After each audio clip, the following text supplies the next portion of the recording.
నమస్తే మ్యామ్. నమస్తే అమ్మ. రీసెంట్‌గా ఒక అబ్బాయి బెట్టింగ్ యాప్‌లో డబ్బులు పోగొట్టుకున్నాడని కన్న తండ్రే అతన్ని చంపడం జరిగింది. అంటే చాలామంది బెట్టింగ్ యాప్స్‌లో డబ్బులు పోగొట్టుకుంటున్నారు. తల్లిదండ్రులు కూడా కేసులు పెడుతున్నారు. ఆ హ్మ్. డబ్బులు తీర్చుతన్నారు. అంటే తండ్రే కొడుకుని అంత కఠినంగా శిక్షించడం అనేది ఇక్కడే చూస్తున్నాం మనం ఫస్ట్ టైము. అంటే ఏం జరిగిందనుకోవచ్చు అక్కడ? అంటే ఇక్కడ ఏమవుతుందంటే తండ్రే కొడుకుని కఠినంగా అనేది మనకు కనపడుతుంది ఇక్కడ. హ్మ్. వాళ్ళెంత మానసికంగా చిత్రవధ అనుభవిస్తే వాళ్ళ మనసు ఉడికిపోతే జరుగుతుంది ఇలాంటిది.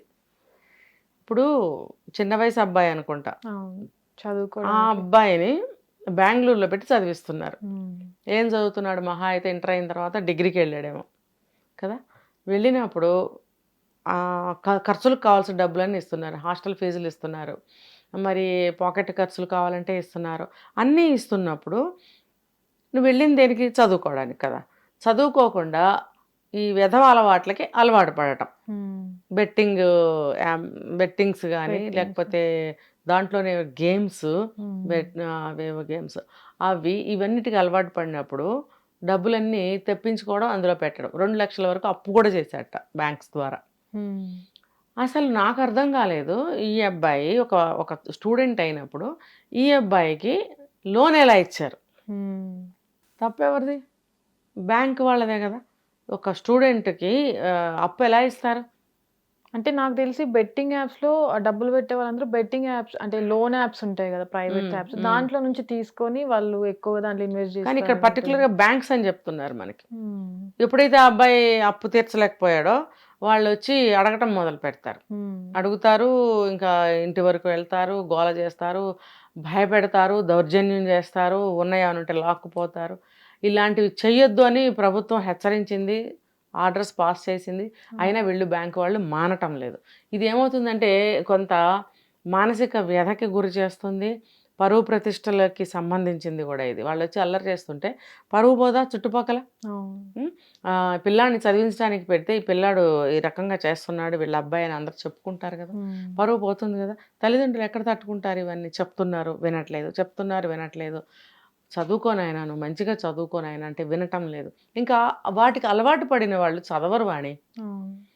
ఇందాక నేను అదే చెప్పింది. మైండ్ దేనికైతే ట్యూన్ అవుతుందో, వాడి ఆలోచనలు అందులోనే ఇంకా, ఇంకా, ఇంకా కూరుకుపోయి ఇంకా, ఇంకా దిగజారిపోతుంటాడు. వాడనుకుంటాడు, నేను బానే ఉన్నాననుకుంటాడు. చెప్పాను గదా! పైకి బానే ఉంటారు. హ్మ్. అసలు వీడు ఇలాంటి పనులు చేసే కుర్రాడా అని గూడా అనిపించదు మనకి.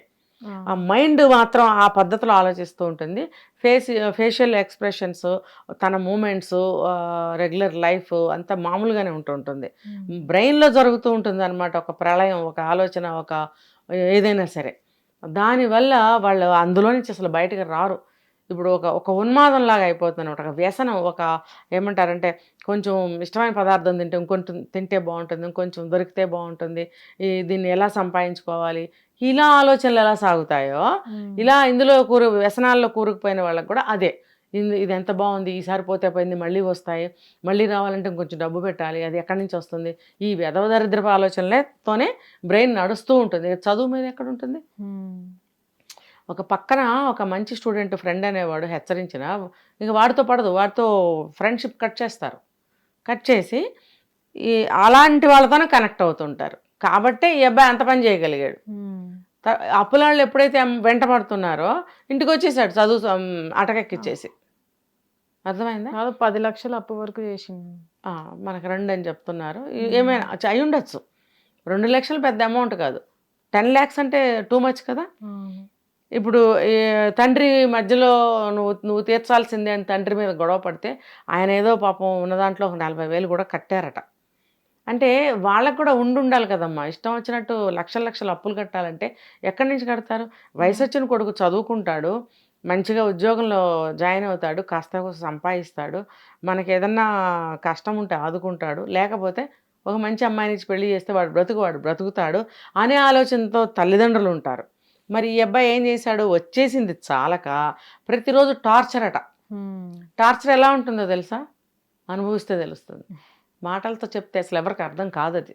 అది ఏ రకమైనటువంటి టార్చర్ అయినా సరే, ఏ రకమైనటువంటి విషయమైనా సరే, దాని పట్ల టార్చర్ జరిగితే వాళ్ళకి అర్థమవుతుంది అది ఎలా ఉంటుందో. ఆ రకంగా తల్లిని తండ్రిని టార్చర్ పెడుతుంటే ఎన్నాళ్ళు చెప్తారు, ఎన్ని విధాలుగా చెప్తారు. ఇంట్లో సామాన్లన్నీ ఎత్తేయడం, పగలగొట్టేయడం, ఇంకా డబ్బులు ఇవ్వమని అడగడము. నా చదువు నాశనం అయిందేంటి, నా బ్రతుకేంటి అని ఆలోచన లేదు. ఇందాక చెప్పా ఉండదు. అరే నాకు డబ్బులు ఇవ్వరేంటి, నేను బెట్టింగ్లో పెట్టాలంటుంటే ఎలా ఉంటుందంటే, నేను మళ్ళీ పోయిన డబ్బులు 2 లక్షలు పోతే నేను 4 లక్షలు సంపాదించి తెస్తాను కదా, ఇలా ఉంటాయి ఆలోచనలు. నీ మొహం నువ్వు ఎక్కడి నుంచి తీసుకొస్తావు, నువ్వు తీసుకొచ్చే అవకాశమే అక్కడ ఉంటే నీకు అసలు డబ్బులే పోవు కదా, కొంత పోతే నువ్వు వెంటనే కంట్రోల్ అవుతావు కదా. ఎక్కడ ఏది అలాంటిది కనిపించటం లేదు. నువ్వు ఎలా తీసుకొస్తావు వెనక్కి కాదు, పోనీ మళ్ళీ వెళ్తాను, మళ్ళీ బోళ్ళు సంపాదించి తెస్తాను అనే నమ్మకం నీకు ఎక్కడ ఉంటుంది, అసలు ఉండదు, అది జరగదు. అలాంటి వాళ్ళు ఉన్నదే మన ఆస్తులు లాక్కోవడానికే ఉంటాయి అవన్నీ. ఇప్పుడు ఈ మధ్య ఎక్కడ భవాని, నేను నిన్నే చూశాను ఎక్కడ న్యూస్, అక్కడ ఒక ఎంటర్టైన్మెంట్ ప్లేస్ అట్ట అదేదో నేపాల్, డార్జిలింగ్ అక్కడ డార్జిలింగ్ అంటే ఒక భూతల స్వర్గంలాగా ఉంటుంది. అది చాలా బాగుంటుంది. అది మనకి ఒక రోడ్వే, ఒక రైల్వే, రెండు అది ఆవిరితో నడుస్తూ ఉంటుంది. ఆ రైలు ఇప్పటికీ కూడా ఎప్పటి నుంచో 100 సంవత్సరాల పైనుంచి ఇప్పటికీ మెయింటైన్ చేస్తున్నారు. ఎందుకంటే పర్యాటకులకి అదొక హ్యాపీనెస్, అది ఎంజాయ్మెంట్ అనమాట. ఆ రెండు వెళ్తూ ఉంటాయి. ఇంకా వాతావరణం కానీ, గార్డెన్స్ కానీ, తర్వాత ఎవరెస్ట్ ఫస్ట్ ఎక్కినటువంటి టెన్సింగ్ విగ్రహం, అదొక ప్రత్యేక ఆకర్షణ. ఇవన్నీ డార్జిలింగ్లో ఉంటాయి. ఇవి చూడడానికి వెళ్ళినప్పుడు ఏం చేస్తున్నారు, పర్యాటకుల నుంచి ఇంకా ఎక్కువగా డబ్బులు లాగాలి అంటే వాళ్ళని మనం లాగాలి ఊబిలోకి. అక్కడ కూడా ఈ గ్యాంబ్లింగ్ సిస్టమ్ పెట్టారు, క్యాసినోస్. చిన్నగా అనమాట. ఎట్లా అంటే భారీ ఎత్తుల్లో కాకుండా ఒక చిన్నగా మామూలుగా ఒక దాని మీద పెట్టి ఆడటం. ఇప్పుడు క్యాసినోస్కి వెళ్తే ఆ పద్ధతి వేరుంటుంది. అది అదొక నరకం. అందులో ఉండేవాళ్ళకి అదొక స్వర్గం, భయపడే వాళ్ళకి అదొక నరకం. అందులో కాలు పెట్టాలంటేనే భయం వేస్తుంది. ఇక్కడ వీళ్ళు ఎందుకు అలవాటు చేస్తున్నారు ఇవన్నీ, జనాల్ని అట్రాక్ట్ చేయటం కోసం. సాంప్రదాయమైనటువంటి ప్లేసుల్లో కూడా ఇలాంటివి పెట్టడం వల్ల ఇలాంటి అబ్బాయిలు అమ్మాయి ఎవరైనా సరే పాడైపోతున్నారు. వాళ్ళెందుకు, వీళ్ళు డబ్బు అంతా లాగేసుకోవడానికి, పర్యాటకుల దగ్గర నుంచి డబ్బు గుంజడానికి వీళ్ళు ఆ సైట్ సీయింగ్ చూసి రావాలనుకున్న వాళ్ళు అందులోకి ఎందుకు వెళ్తారు అసలు? వెళ్ళొచ్చునా? ఆ జ్ఞానం ఎవరికి ఉండాలి, ఆ కంట్రోల్ ఎవరికి ఉండాలి? మనకు ఉండాలి. వన్స్ అలాంటి అలవాటు పడ్డాము అని అంటే మనం నాశనానికే అదంతా కూడా. చదువుకోవడానికి వెళ్ళినాడు ఇంత నాశనానికి గురయ్యాడు, మరి తండ్రి ఎలా తట్టుకుంటాడు? కాబట్టి తండ్రి ఓర్చుకోలేక కర్రతో కొట్టడం వల్ల చనిపోయాడని చెప్తున్నారు. అందులోనూ ఈ బెట్టింగ్ యాప్స్లలో డబ్బులు పోగొట్టుకునే పిల్లలు ఎవరైతే ఉంటారో వాళ్ళంతా కూడా ఇంటర్ అయిపోయి బీటెక్ డిగ్రీకి వెళ్ళే పిల్లలు ఎక్కువగా ఉంటుంటారు. అంటే వాళ్ళు ఎందుకు అంత అట్రాక్ట్ అవుతున్నారు ఇలాంటి వాటిలో డబ్బులు పెట్టి పెట్టి పెట్టి? చాలా మంది సూసైడ్ చేసుకొని చనిపోయిన వాళ్ళు కూడా ఉన్నారు. ఎందుకు అంత ఎఫెక్ట్ అవుతున్నారు అనుకోవచ్చు? అది తెలియని వయసు అమ్మది. ఇప్పుడు 10th క్లాస్ అవ్వడం అంటే, అయిపోయింది అంటే అదొక టర్నింగ్ పాయింట్, అదొక మైల్ స్టోన్ లైఫ్లో, అదొక టర్నింగ్. ఆ టర్నింగ్ దగ్గర ఆగి మనకు చెప్తారు చూసావా, మైల్ స్టోన్స్ దగ్గర కానీ ఎక్కడైనా టర్నింగ్స్ దగ్గర కానీ మనకి ట్రాఫిక్ రూల్స్లో ఒకటి పెడతారు, అక్కడ ఆగుము, నిదానంగా చూచి ముందుకు వెళ్ళము అని చెప్పి రాస్తారు. టర్నింగ్ పాయింట్ అది. అక్కడ ఏదన్నా ఉంటే లోయలు ఉండొచ్చు, లేకపోతే వర్క్ ఇన్ ప్రాసెస్ అని బోర్డులు పెడుతూ ఉంటారు. ఏదైనా రోడ్ ప్రాబ్లమ్స్ వస్తే, రిపేర్లు వస్తే అక్కడ కానీ వెహికల్స్ పడిపోకుండా, యాక్సిడెంట్స్ జరగకుండా, ఏదైనా డీప్ కర్వ్స్ వస్తే కూడా రోడ్లు ఇలా ఉంటాయి కదా, ఆ కర్వ్స్ వచ్చినప్పుడు కూడా పబ్లిక్కి ఒక సూచన అనమాట, అక్కడ జాగ్రత్త, ప్రికాషన్ రాసి పెడతారు. నిలబడి ఆగి చూసుకుని ముందు జాగ్రత్తగా నిదానంగా వెళ్ళము అని రాస్తాడు. 10th క్లాస్ అనేది అటువంటిది. ఒళ్ళు దగ్గర పెట్టుకుని జాగ్రత్తగా చదవాలి, చదివించుకోవాలి పెద్దవాళ్ళు. ఆ టర్నింగ్ పాయింట్ దగ్గర వదిలేస్తే వాడు 10th ఫెయిల్ అవ్వచ్చు. ఆ ఫెయిల్ అయ్యాను కదా ఇంకా నా బతుకి ఫ్యూచర్ ఏముంది అనుకునేవాడు పక్క ఆలోచనలకు వెళ్తాడు. అలాగే అది అయిపోయింది. ఇంటర్మీడియట్ కూడా అలాంటి ఒక టర్నింగ్ పాయింటే. అక్కడ కూడా అలాగే జాగ్రత్తగా ఉండాలి. ఓకే, అది కనుక దాటి చదువులో ఒక మంచి గాడిలో పడినట్టయితే భవిష్యత్తు బాగుంటుంది. ఇంటర్ డిగ్రీలో చేరంగానే తల్లిదండ్రులు కూడా అమ్మాయి రిలాక్స్ అవుతారు. ఈ పిల్లలు కూడా కాలు రగరేస్తారు, అబ్బా మేము డిగ్రీ హోల్డర్స్ అయిపోతున్నాం రేపు మాపో, ఇంకా మేము హీరోలు. అప్పుడు బీటెక్ చదువుతుంటే ఒక పెద్ద హీరో అని ఫీల్ అయ్యేవారు ఆ మధ్య కాలంలో. ఇప్పుడు డిగ్రీలోకి వచ్చిన తర్వాత ఇంకా మేము పెద్దవాళ్ళం అయిపోయాం, మాకు అన్నీ తెలిసిపోయినాయి, మాకు అన్నీ ఎలిజిబిలిటీ అని అనుకుంటున్నారు. కాదది, ఇంకా టీనేజ్ కంప్లీట్ అవ్వదు. 17 or 18 ఇయర్స్ ఏజ్ ఉంటుంది. వాళ్ళకి ఏం తెలుస్తుంది ప్రపంచం గురించి? ఎప్పుడు తెలుస్తుంది అంటే చిన్నతనం నుంచి తల్లి తండ్రి గురువు అనేవాళ్ళు ఒక మంచి మంచి విషయాలు వాళ్ళకి నేర్పినట్టయితే, విద్యతో పాటు బుద్ధిని కూడా నేర్పినట్టయితే, విద్యాబుద్ధులని జంటగా చెప్తాం మనం, విద్యాబుద్ధుల్ని సరిగ్గా బోధించినట్టయితే కొంతమంది పిల్లలు ఆ ట్రాక్లో పడకుండా ఉంటారు. ఓకే, మంచి మార్గంలో వెళ్తారు. లేదు చదువుతున్నాడుగా అని వదిలేస్తే వాళ్ళు ఇలాంటి అట్రాక్షన్స్ వచ్చినప్పుడు ఈజీగా లొంగిపోతారు. ముఖ్యంగా హాస్టల్స్లో ఉండి చదువుతూ ఉంటారు చాలా ఎక్కువ శాతం మంది, అంటే ఉన్న చోట సీట్లు రాక. అప్పుడేమవుతుంది, విచ్చలవిడితనం, స్వేచ్ఛ వచ్చేస్తుంది, చేతిలో డబ్బులు ఆడుతూ ఉంటాయి, అదుపాజ్ఞ చేసేవాళ్ళు ఉండరు, కాలేజీ గోడలు దూకి కూడా వెళ్తున్న వాళ్ళు ఉన్నారు. సో ఇవి కారణాలు వాళ్ళు చెడిపోవడానికి. ఇది ఆ కాలేజీలో వాళ్ళని గమనించాలి, తల్లిదండ్రులైనా అప్పుడప్పుడు వెళ్ళి కనిపెడుతూ ఉండాలి, అవసరానికి మించి డబ్బులు ఇవ్వకూడదు, ఆ పిల్లవాడి మీద కూడా కాస్త నిఘా ఉంచమని మనం చెప్పాలి. వెళ్ళి చెప్పకపోయినా కాలేజీలో వాళ్ళే చూసుకోవాలి. ఎవరమ్మా వాళ్ళ డబ్బుల కోసం వాళ్ళు, మా డబ్బులు వస్తే మాకు చాలు.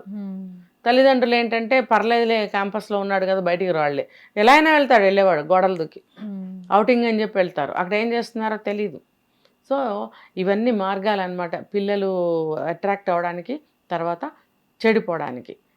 తల్లిదండ్రులు బిజీ అని చెప్పి సెలవులు దొరక్కో వెళ్ళలేకపోతారు.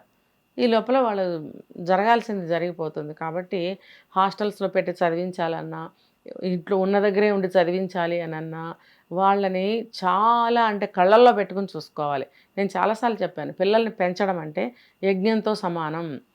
యజ్ఞం ఒక హోమం కంప్లీట్ అయ్యే వరకు మంచినీళ్ళు కూడా తాగకూడదు, తాగేవారు కాదు. ఇప్పుడు అన్నీ తాగుతున్నారు, తింటున్నారు, ఎందుకంటే షుగర్లు, బీపీలు, రకరకాల కంప్లైంట్స్ ఉండటం వల్ల తిని తాగి హోమాలు యజ్ఞాలు చేస్తున్నారు. యజ్ఞం అంటే ఉమ్ము కూడా, నోట్లో వచ్చిన ఉమ్ము కూడా మింగరట. అంత నియమనిష్టలతోటి యజ్ఞం పూర్తి చేసే వరకు, తర్వాత తాగుతారు, తింటారు. అలాగే పిల్లల్ని పెంచడం అంటే మనం అటు ఇటు డైవర్ట్ అవ్వకుండా పిల్లల మీద కాన్సన్ట్రేషన్ పెట్టి పెంచాలి. వాళ్ళు చదువయి ఉద్యోగంలో జాయిన్ అయ్యే వరకు పిల్లల్ని పెంచడం అంటే. అంతేగాని ఇంటర్ అయిపోయింది, అబ్బా మా బాధ్యత అయిపోయింది అక్కడ చేర్పించేసాం అంటే కాదండి, అది ఇంకా సగంలోనే ఉంది. కాబట్టి ఆమెను అడిగిన ప్రశ్న, ఆ వయసులో ఎందుకు చెడిపోతున్నారంటే ఎందుకు చెడిపోతున్నారు, ఈ రీజనింగ్స్ వల్ల, నాట్ ఓన్లీ తల్లిదండ్రుల వల్ల, అక్కడ పరిస్థితులు అలాగే ఉన్నాయి, కాలేజీలో కూడా ఎవరు పట్టించుకోకపోవడం వల్ల, వీళ్ళకి అతి స్వేచ్ఛ దొరకడం వల్ల, జేబులో డబ్బులు, పిల్లలు కష్టపడిపోతారు బాబోయ్, 20,000 ప్లేస్లో 50,000 పంపచ్చు, 50,000 ప్లేస్లో 1,00,000 రూపాయలు పంపచ్చు. మొన్న ఒక ఆయన చెప్తున్నారు, ఈ రోజుల్లో పాకెట్ మనీ 1,00,000 రూపాయలని. ఎందుకండి, హాస్టల్లో కడుతున్నారు, వాళ్ళు భోజనం పెడతారు, అన్నీ ఇస్తారు, ఇంకా పాకెట్ మనీ అంతెందుకు? అది మనం ఎంకరేజ్ చేస్తున్నట్టే కదా. అనవసరం, గోడ దాటి వెళ్ళక్కర్లేదు, మొబైల్స్లోనే ఉంటున్నాయి కదా అన్నీను. ఇప్పుడు ఇందాక ఇదే ఇప్పుడు మాట్లాడుకుంటున్నాం, బెట్టింగ్స్ అని, గేమ్స్ అని, ఇవన్నీ చేతిలోనే ఉన్నాయి కదా అన్నీ. కాబట్టి డబ్బు సాధ్యమైనంత వరకు ఎక్కువ ఇవ్వకూడదు, ఎంత అవసరమో అంతవరకే ఇవ్వాలి. పిల్లల్ని హాస్టల్లో ఉంచినా సరే కనిపెట్టుకుంటూ ఉండాలి. పిల్లలకి అతి దగ్గరగా, మనసుకు దగ్గరగా మనం వాళ్ళకి మాట్లాడుతూ ఉండాలి, దూరం నుంచి అయినా సరే, ఫోన్లో అయినా సరే, వెళ్ళినప్పుడైనా సరే. ఆ రకంగా మనసుకు దగ్గరగా మనం ఉంచుకోగలిగితే పిల్లల్ని, వాళ్ళు అంత త్వరగా చెడిపోరు. హిట్ టీవీ యాప్, ఇందులో short news, live news, entertainment shows, movies, digital magazines తో పాటు మీ జిల్లా వార్తలను కూడా ఫ్రీగా చూడొచ్చు.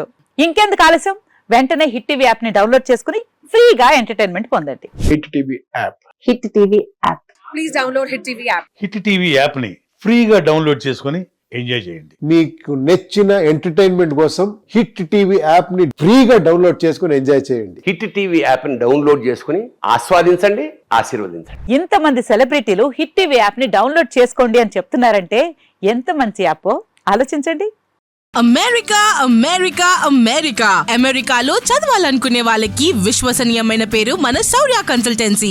UK లో 1 year masters, UK లో 1 year masters, 2 years work permit up to 5 years visa. Contact Saurya Consultancy. Contact 89851 89851.